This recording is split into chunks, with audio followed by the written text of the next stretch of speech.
पंजाब विरुद्ध मैच पराजय पर सुमन गिल को विस्फोरक बयान।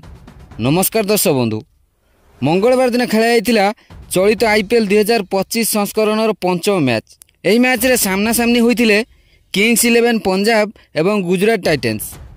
अहमदाबाद ठारे खेला पंचम मैच।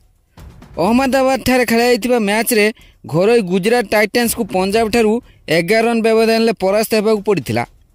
यही मैच को जीति किंग्स 11 पंजाब तार विजय अभियान आरंभ करथिला। अहमदाबाद ठारे होइतिबा मैच अत्यंत चित्ताकर्षक होइतिला। दुई दल पक्षरु सुंदर बैटिंग देखा मिलथिला। पंजाब दल पक्षरु चलित आईपीएल ले पंजाब पक्षरु अधिनायकत्व करथिबा श्रेयस अय्यर धुआंधार बैटिंग करथिले।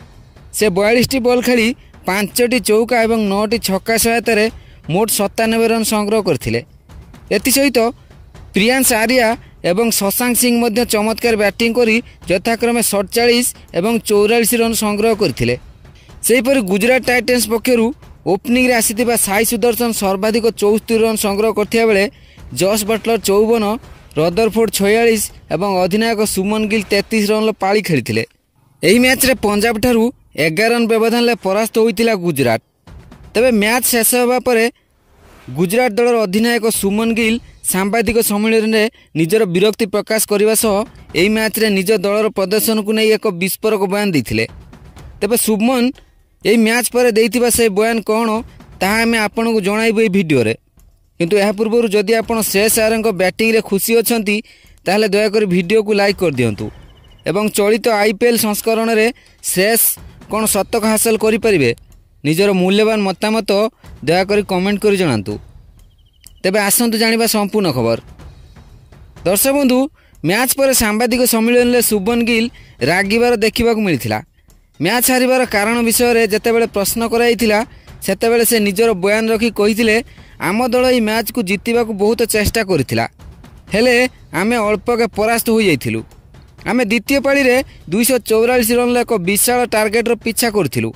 तेबे पछरे बैटिंग करी 20 ओभर 244 रन लक्ष्य को पीछा करने अत्यंत कष्टकर।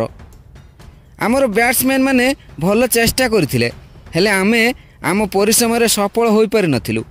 तेबे आमर पराजयर मुख्य कारण हेउची आम दलर बोलिंग। आम दलर बोलिंग अत्यंत नैराश्यजनक थिला। साई किशोर को छाड़ीदेले आमर अन्य बोलर माने निजर दक्षता मुताबक बोलिंग करि पारि नथिले। कौनसी भी बोलर ओभर पिछा 10 रन तल को देई नथिले। प्रसिद्ध कृष्णा एवं मोहम्मद सिराज गोटे हेले विकेट मध्य हाथ पारि नथिले। दुहे मोट 8 ओभर बोलिंग करी 95 रन व्यय करथिले। एही दुई खेलाड़ी आंतर्जातीय स्तर रे खेलाड़ी होई मध्य एते रन व्यय करबा सह कोनोसी विकेट हासिल न करि पारिबा आम दल को बहुत क्षति पहुंचाइथिला। अरशद खान मध्य गोटे ओभर बोलिंग करी मोट 21 रन व्यय करथिले, जेउथिपाई आमको एते बड़ टार्गेट मिलिथिला। तेबे आगामी मैच मानकरे आमे एही भूल पुनरावृत्ति करिबु नाही। तेबे दर्शक बंधु, आपणक मतरे गुजरात कौन चलित आईपीएल प्ले ऑफ को पहुँची पारिबो? निजर मूल्यवान मतामत दयाकरी कमेंट कर जणांतु।